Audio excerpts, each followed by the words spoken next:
I'll never forget this night. The pizza place I worked at was about to close, and I was getting ready to go home when the phone rang. I was working the counter alone that night, so I was taking calls. I picked up the phone. There was complete silence, so I hung up. About a minute later, the phone rings again, so I pick up again. Still silence. I was about to hang up again when I heard the very weak and cold voice of an old woman on the other end. She said she wanted a regular pie delivered. I remained polite on the phone, but on the inside I was screaming. I just wanted to get home and end my shift. I called out to my boss that somebody is requesting a delivery. He told me I had to go. I was upset at first, but I realized it's another tip, and the old ones usually tip the most, so I decided it was okay. I took down the address and told her I would be there soon, but she had already hung up. I thought that was rude, but I ignored it and yelled to the chef that I needed one regular.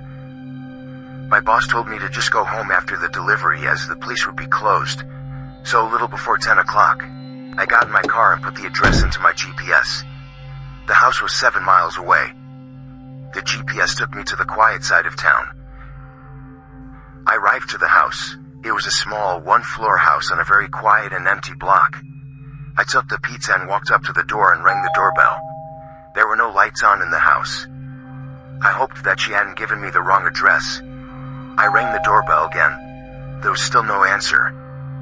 I was about to give up when I turned my head and saw somebody standing at the window. I got a little freaked out and backed up at first, but I eventually got closer to the window to see the person. It was an old woman, probably in her late 70s.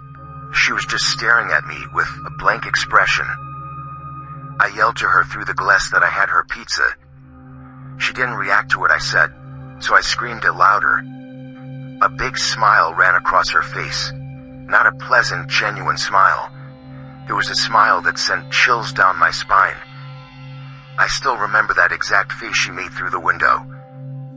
I decided that I was freaked out enough and got back to my car and set the pizza in the passenger seat. I had to text my boss about this. I shot him a quick text and started my car, ready to get the hell away. I looked to my right to get one more look, to see the woman standing right outside my passenger side window, giving me the same stare she had given me before. I put my car in drive and floored it down the street, not looking back. My boss never made me do a late night delivery again. This happened 4 years ago when I was still in high school. I was told to do my last delivery of my shift. I got in my car, which was a 1999 Camry, perfect for delivering pizzas. I GPSed the address on my phone. I live upstate in the country, so all pizza deliveries were long drives. I remember the sun was starting to set, so it was probably around 7 o'clock. I'd say after a good 15 minutes of driving through the foresty dirt roads, my GPS said I had arrived. It was an old little cottage-like house made almost entirely of wood. It was sitting all by itself in the middle of absolutely nothing but forest. The lawn was completely unkept, as the grass was almost at knee height. I was used to this kind of thing, so I didn't think much of it. I took the pizza to the front door.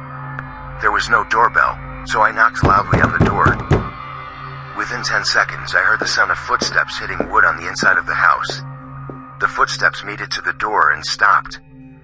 I started to feel uneasy. I got the feeling that I was being watched. And that's when I noticed there was a peephole in the door. "It's the pizza guy," I called out.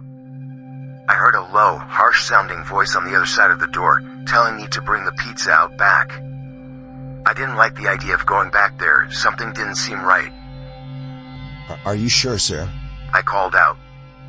He didn't answer my question. The sound of footsteps didn't move away from the door, so I had the feeling he was still watching me. I almost found myself walking back to my car, but I decided I didn't want any trouble with my boss. The last time I brought a pizza back, he gave me attitude, so I reluctantly walked through the uncut grass and around the small house to the back. I remember there was a shed and a little patio back there. In the patio, there was a table with 4 chairs surrounding it. In one of the chairs, facing away from me, I saw the head of somebody sitting in the seat. I began walking over and said, "Excuse me." but the person didn't even move an inch. "Excuse me," I said again louder. Then from behind me, I heard, Psst, over here. I turned around to see a man poking his head out from the corner of the house, looking at me with a crazed smile. Come over here. I want to show you something. I freaked out, turned around and ran around the house in the opposite direction, back to my car, for some reason still holding the pizza. I got in my car, started it, and got away from there. On my way back to the pizzeria, I pulled over to the side of the road and called the police. Eventually, I was informed that there was no sign of anybody having been in that house for a long time. I quit my delivery job a few days after that.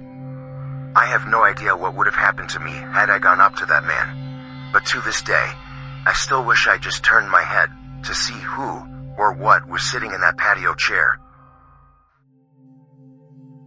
I was doing late-night deliveries during this particular shift. When I worked this job, I lived in the Poconos. It was very rural up there. I often found myself driving down roads surrounded by nothing but trees, just like this night. Only it was dark and foggy this time. Driving down a shortcut to town that I had taken many times before, I slam on the brakes when I see somebody jump out from the bushes onto the road. The sickening bump and thump from the front of the car confirmed that I had hit the person. I put my hand to my forehead, cursing to myself. I couldn't believe what just happened. I just hit a person. I got out of my car and checked to see if they were alright. He was a man wearing a black hoodie with the hood up. He lay motionless by my car tire. I had no idea what to do. At this point I was panicking. Why the hell was this guy in the middle of nowhere? Why did he jump in front of my car? And then things got weirder. I can hear a scream for help, coming from the woods to the left of me. Somebody was in trouble. I looked at the man I hit with my car. He was still on the ground, motionless. I'd only been gone for a minute, I figured. For whatever stupid reason, I thought it was okay to leave the man behind to go into the woods. I moved in the direction I heard the scream originally, hoping to hear another. But it was just total silence, except for the night creatures making their sounds. "Where are you?" I yelled out. It was at that moment I heard the sound of a foot crushing the leaves on the ground. I turned in the direction of the sound, and even in the dark and foggy weather, I could still make out the figure of somebody hiding behind a tree opposite me. I ran as fast as I could back to my car, looking back constantly to make sure I wasn't being followed. When I got back to my car, the man I had hit was gone. I didn't stick around to wonder where he went. I just got back in my car and proceeded down the road.